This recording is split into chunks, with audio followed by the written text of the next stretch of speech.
Assalamualaikum warahmatullahi wabarakatuh. Nama saya Indah Haryati Hasanah. Di sini saya akan memaparkan laporan analisis investasi saham dan strategi indeks tunggal pada perusahaan Indofood Sukses Makmur, perusahaan media utama Indonesia, dan perusahaan Telkom Indonesia. Yang pertama-tama, latar belakang, yaitu pasar modal memiliki peran krusial dalam mendorong pertumbuhan ekonomi suatu negara. Bagi investor, pasar modal merupakan sarana untuk mengembangkan kekayaan melalui investasi saham.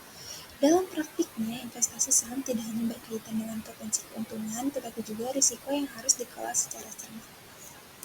Selanjutnya, alasan pemilihan saham.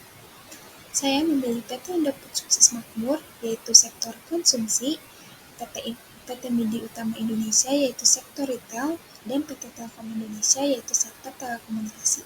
Ketiga saham tersebut dipilih karena memiliki pergerakan harga yang aktif di Bursa Efek Indonesia serta representatif dalam mencerminkan karakteristik risiko dan return yang berbeda. Selanjutnya, tujuan dan ruang lingkup. Yang pertama, menghitung dan membandingkan return dan risiko masing-masing saham secara individu. Yang kedua, menganalisis portofolio yang terbentuk dari kombinasi saham-saham tersebut menggunakan model Maclowis dan indeks tunggal. Lalu yang ketiga, menyusun strategi portofolio yang optimal bagi investor dengan profil risiko tertentu. Adapun ruang lingkupnya yaitu analisis mencakup data historis harga saham dan indeks IHSG dalam rentang waktu tertentu, serta menggunakan metode kuantitatif untuk memperoleh portofolio efisien dan optimal. Selanjutnya, materi peran pasar modal dan investasi. Pasar modal Indonesia memainkan peran penting dalam menyediakan akses pendanaan bagi perusahaan dan peluang investasi bagi masyarakat.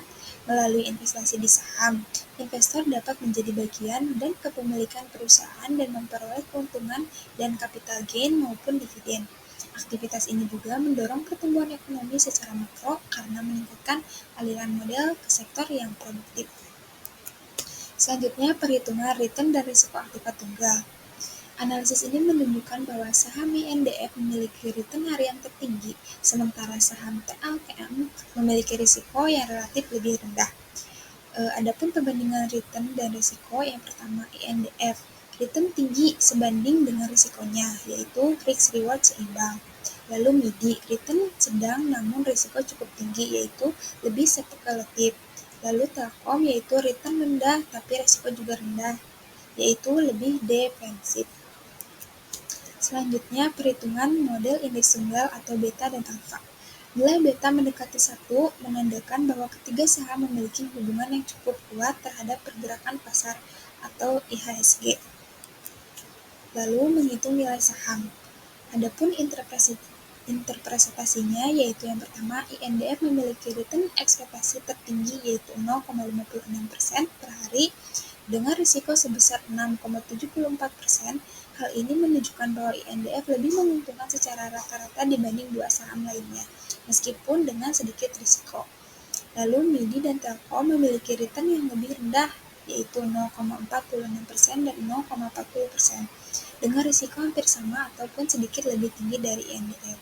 Ketiga saham memiliki profil risiko yang cukup setara, yaitu dalam rentang standar deviasi 6,7% sampai 6,9%. Penilaian ini menunjukkan bahwa INDF merupakan saham paling menarik dari segi risk-adjusted return yang bisa dijadikan komponen utama dalam portofolio.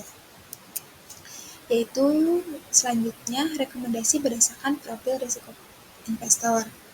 Yang pertama, profil investor konservatif dengan strategi portofolio 70-80% INDF, 20-30% MIDI dengan karakteristik fokus pada stabilitas, risiko rendah, toleransi kerugian kecil. Lalu profil investor moderat yaitu dengan strategi portofolio 60% INDF, 30% MIDI, dan 10% Telkom dengan karakteristik seimbang antara return dan risiko. Dan yang terakhir, profil investor agresif yaitu strategi portofolionya 40% INDF, 30% MIDI, dan 30% TLKM dengan karakteristik siap menanggung risiko lebih besar dari potensi return lebih tinggi. Adapun kesimpulannya dari analisis ini adalah Analisis terhadap 3 saham pilihan PT Indofood Sukses Makmur, PT Nidi Utama Indonesia, dan PT Telkom Indonesia menunjukkan bahwa return dan risiko setiap saham memiliki karakteristik yang berbeda dan dapat saling melengkapi jika dikombinasikan dalam satu portofolio. Lalu pendekatan makrois dan model indeks tunggal digunakan untuk membentuk portofolio efisien dan menganalisis sensitivitas saham terhadap pasar. Lalu, portofolio optimal terbentuk dari kombinasi 3 saham tersebut di mana diverifikasi maupun menurunkan risiko total tanpa mengorbankan return secara signifikan. Sekian yang dapat saya sampaikan. Terima kasih. Wassalamualaikum warahmatullahi wabarakatuh.